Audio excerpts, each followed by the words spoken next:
Ramai beredar rekaman memperlihatkan detik-detik amunisi Lancet Rusia melumpuhkan tank Ukraina.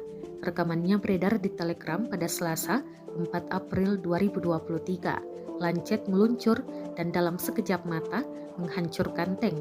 Api tampak melalap tank dan terekam drone pengintai Rusia.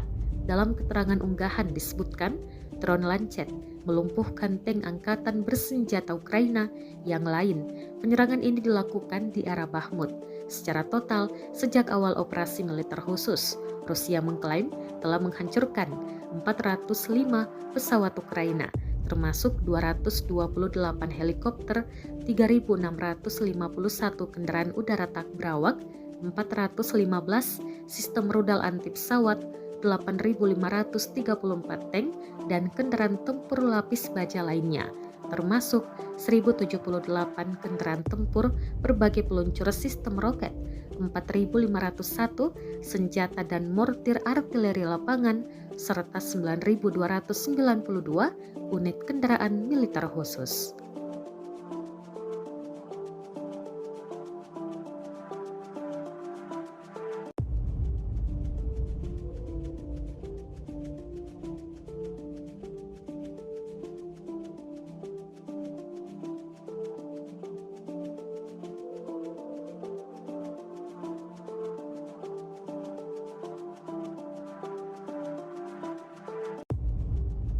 Terima kasih sudah nonton.